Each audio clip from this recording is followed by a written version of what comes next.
Me voici revenu dans les Alpes.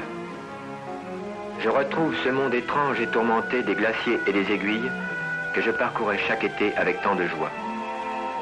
Quand je l'ai quitté pour aller poursuivre au loin, sur d'autres montagnes, mes rêves d'alpiniste, je ne me doutais pas que ces quelques mois d'absence deviendraient des années. Là-bas, après avoir connu la plus belle victoire que je pouvais souhaiter, je me suis trouvé engagé avec mes compagnons dans une terrible aventure. Si nous avons survécu, c'est grâce à une succession de miracles qui encore maintenant me paraissent incroyables. Longtemps frôlé par la mort, j'ai dû passer des mois sur un lit d'hôpital. Mais la vie a fini par triompher, et malgré mes blessures, je retrouve aujourd'hui ces montagnes que j'aime, alors que je croyais devoir y renoncer à jamais.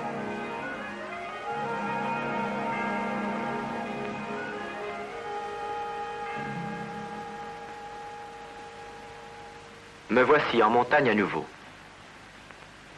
Et c'est ce même piolet que j'ai planté au sommet de l'Annapurna quand j'en réussis l'ascension avec mon camarade Louis Lachenal.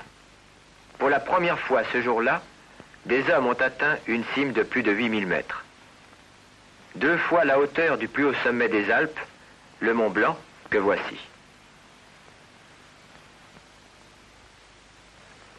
Il existe à des milliers de kilomètres de la France une chaîne de montagnes 7 fois plus étendue que nos Alpes et 2 fois plus élevée. C'est l'Himalaya. Là se dresse au cœur de l'Asie, entre les plaines de l'Inde et les plateaux du Tibet, les plus hautes montagnes du monde et les moins connues. Sur le territoire du royaume indépendant du Népal, s'élèvent une dizaine de sommets dépassant 8000 mètres, et parmi eux l'Annapurna. Aucun homme blanc ne pouvait se vanter de l'avoir contemplé avant le jour où nous avons franchi cette frontière qui s'ouvrait pour la première fois et devant des Français. C'est la conquête de ce sommet que mes camarades et moi nous allons vous raconter. Maurice Herzog pénètre le premier dans la clairière où notre jeep s'immobilise. Où la route s'arrête, l'aventure commence. 3 notables nous accueillent et Francis de Noyelles remplit déjà près d'eux son rôle d'officier de liaison grâce au langage universel du feu et des cigarettes. Ce bel officier Gourka s'appelle Rana. Il nous accompagnera durant toute l'expédition, partagera nos épreuves et deviendra un fidèle ami. Tandis qu'il enregistre en élégant caractère sanskrit les noms de nos coulis, un petit homme à maillot rouge verse à chacun d'eux 4 roupies d'avance. C'est le sirdar, c'est-à-dire le chef de nos porteurs d'altitude, les Sherpas. Antarke, vétéran de l'Everest, sera le meilleur auxiliaire de notre expédition. En prévision d'une longue marche par une chaleur accablante, Lachenal et Terret, habitués au frais climat de Chamonix, se débarrassent mutuellement de leur chevelure. La mise en route est pénible. Antarke encourage avec galanterie une de nos femmes porteurs. Elle plie comme les hommes sous une charge de 40 kilos. Au Népal, pays sans route et sans roue, tous les transports se font à dos. Aussi, notre chemin, l'une des seules voies qui fasse communiquer l'Inde avec le Tibet, présente-t-il une animation extraordinaire. Des soldats Gourkas, qui reviennent en congé dans leur pays, se mêlent à nos coulis. Quant à nous, qui ne portons rien, le fait d'être à cheval nous vaut beaucoup de considération. Pour tous, nous sommes les saïbs, c'est-à-dire les seigneurs. La piste franchit à travers une épaisse forêt les premiers contreforts de l'Himalaya avant d'atteindre la petite ville de Tansing où notre arrivée provoque quelque émotion. À Tansing, nous devons recruter un nouveau contingent de porteurs. Un fonctionnaire du gouvernement inscrit les noms des 147 engagés sur un rouleau de papier de 5 mètres de long sur lequel chacun est venu poser l'empreinte de son pouce.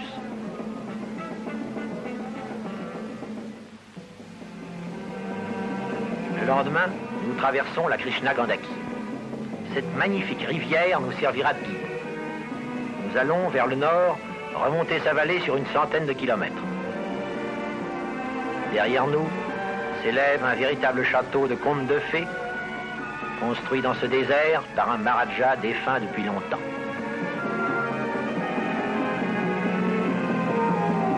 La vallée se creuse. Nous montons et redescendons le long des rives tortueuses, avançant allègrement, sans nous douter de la pénible surprise qui nous attend au détour du sentier. Nos porteurs, partis un jour avant nous, ont posé leur charge à terre et paraissent résolus à ne pas faire un pas de plus. C'est la grève. Rana, notre officier népalais, est invité à intervenir. Il toise les manifestants et leur tient à peu près ce discours. Vous avez signé.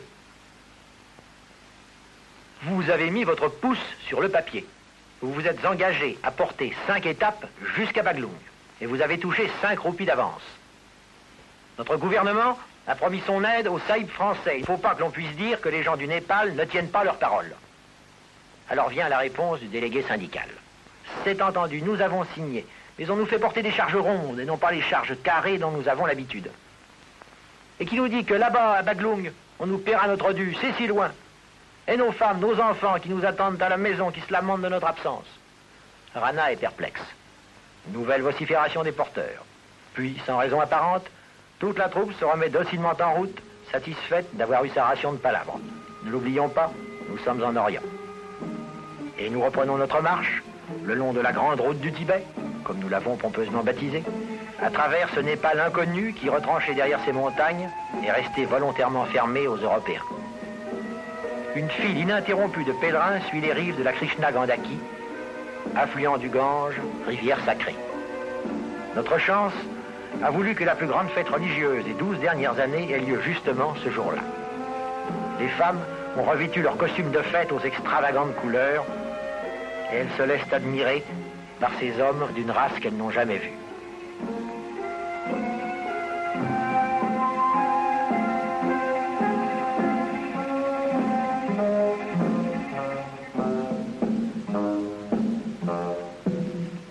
Quant à ce vieillard, il est venu attiré par la présence de notre médecin, Angers.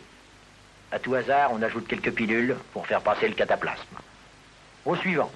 Ainsi, chaque jour, les consultants se pressent devant la tente de notre docteur. À l'étape suivante, une vérification générale est décidée. Cousy enregistre le passage des porteurs. Oudot et Noyel font l'inventaire des charges, les caisses, les sacs et les fûts de carton paraffiné qui renferment les vivres. Il manque encore 8 charges et mon sac, dit Cousy, qui n'a pas encore vu passer devant lui son précieux bagage personnel.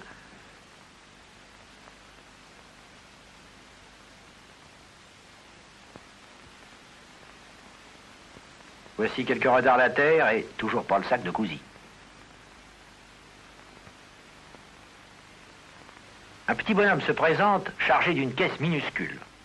Tu ne dois pas te fatiguer, lui dit Terret. Mais la caisse minuscule est pleine de piles électriques et pèse bien 50 kilos. Le défilé est terminé. Non, il reste encore un homme, le 147e. Noyel s'approche, vérifie. Au sommet de son chargement trône le sac de Cousy. Le compte y est.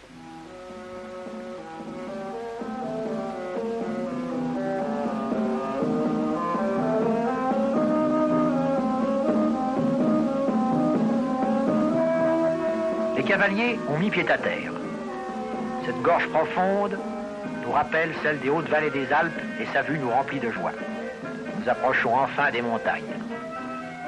Nos Sherpas ont fort à faire. Celui-ci, un véritable dandy avec son feutre vert, sa carabine, son short bien coupé, ne perd pas de vue les coulis qui transportent notre campement. À ce point, la grande route du Tibet a manifestement besoin de réparation.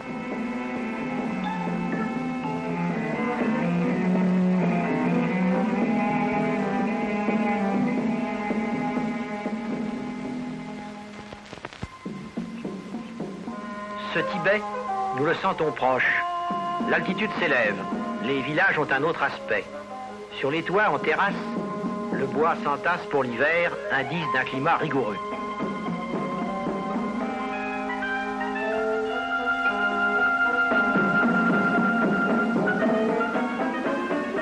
Une foule curieuse nous entoure. Les visages aux yeux rieurs, aux pommettes saillantes, appartiennent déjà au type de l'Asie centrale. Sur la piste, les vaches de montagne et les yaks au long poil succèdent aux buffles indolents de la plaine. Et ce jour-là, les femmes qui redescendent de la montagne avec leurs fagots sur le dos sont surprises par un spectacle inhabituel. Sur la grande place de Tukusha, devant le temple rouge où s'arrêtent les caravanes, de grandes tentes claquent au vent. Une caravane bien différente de celle que l'on y voit d'habitude vient de dresser le camp. C'est la nôtre. Notre marche d'approche se termine à ce village qui va devenir durant 2 mois notre base d'opération. Dès que le camp a été installé, nous avons préparé un mât pour hisser le drapeau français et le drapeau népalais que Schatz vient de confectionner pour la circonstance. Une curieuse flamme double ornée d'un soleil et d'une lune stylisée. Surpris, un homme nous demande ce que c'est. Dans ces montagnes reculées, certains habitants n'ont encore jamais vu l'emblème de leur pays. Cette cérémonie est pour nous une façon de rendre hommage au gouvernement du Népal qui nous accueille sur son territoire.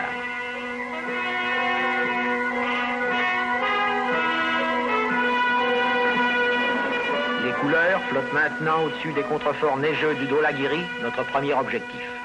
Le lendemain, Herzog écrit à nos amis de Paris. Nos dernières charges arrivent. Les Népalais sont gens honnêtes, tout est là et en bon état. Une grave préoccupation disparaît. Tokusha est un gros village bâti au pied de montagnes de 7 à 8 000 mètres et qui doit sa prospérité à sa situation proche de la frontière. C'est un défilé continuel de caravanes chargées qui descendent du Tibet échanger le sel et la laine contre l'orge et le riz. Population en majorité bouddhiste. Les drapeaux de prière flottent sur chaque maison et les moulins à prière s'élèvent devant notre camp. Chaque passant fait tourner les cylindres de cuivre où sont inscrits les textes sacrés, ce qui dispense de les réciter soi-même et produit, paraît-il, les mêmes effets.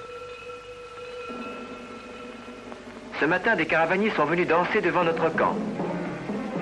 Peut-être était-ce en notre honneur.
Pour un observateur placé à bord d'un avion qui volerait assez haut pour dominer cette partie de l'Himalaya, la vallée de Tokusha apparaîtrait comme une des plus profondes du monde.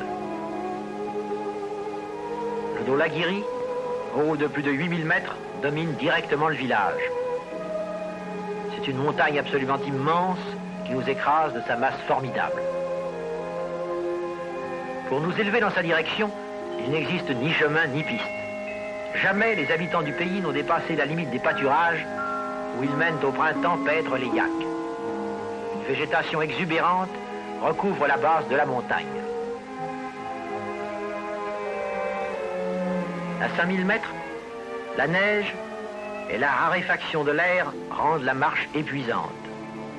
Notre fatigue est aggravée par la chaleur et l'éblouissante lumière tropicale, car le Népal est aussi proche de l'équateur que le centre du Sahara.